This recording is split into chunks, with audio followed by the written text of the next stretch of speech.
Nah, ini sejarah ya, biar Bapak Ibu juga tahu kita ngomongin customer experience emang startnya dari mana ya.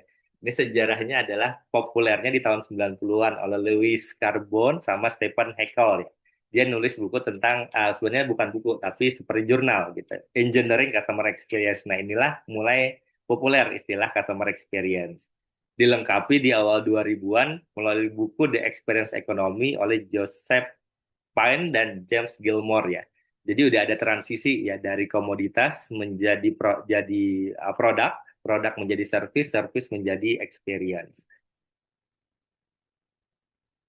Kita bisa lihat shiftingnya seperti ini evolusinya ya Bapak Ibu ya. Jadi di era 1950 sampai 80 itu eranya produk, semuanya produk centric.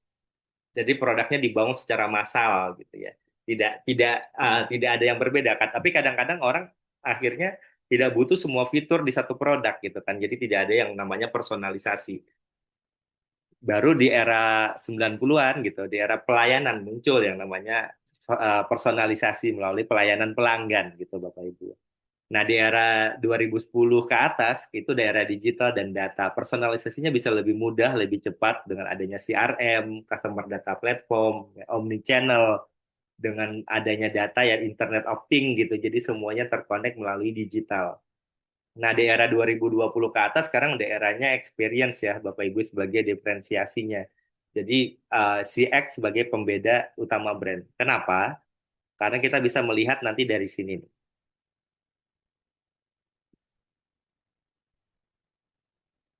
Nah, di era product oriented atau product centric ya Bapak Ibu ya, orang fokusnya ke produk gitu. Mengeluarkan produk-produk yang terbaik. Baru paham ternyata semua orang itu ada kebutuhan yang berbeda-beda walaupun produknya yang sama gitu. Contoh mobil gitu ya, dulu satu mobil aja. Atau handphone gitu, dulu satu series aja. Sekarang handphone udah macam-macam disesuaikan dengan kebutuhannya orang. Geserlah gitu dari produk oriented menjadi service oriented. Semua orang berlomba-lomba memberikan servis yang terbaik, ya kan Bapak Ibu ya. Cuman tantangan hari ini adalah Bapak Ibu harus sadar semua orang melakukan servis yang terbaik ya. Terus apa bedanya kita dengan yang lain? Semua orang salam, semua orang senyum, semua orang sapa Bapak Ibu ya.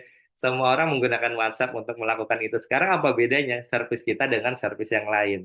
Nah, makanya geser lagi ke eranya jadi experience oriented ya Bapak Ibu ya. Karena servis itu sudah tidak cukup. Jadi yang kita pikirkan hari ini adalah experience apa nih yang akan didapatkan oleh customer-nya kita.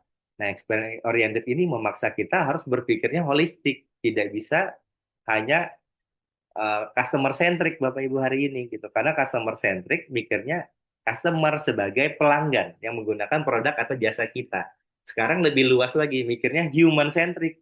Customer kita ini sebagai manusia, value apa sih yang akan kita kasih gitu. Itu yang bedain customer centric dan human centric. Saya tahu Mas Bobby nih, Mas Bobby sebagai manusia menggunakan produk saya harus mikirin apa value dan manfaatnya buat kehidupan Mas Bobby. Bukan bagaimana produk saya digunakan saja gitu oleh Mas Bobby.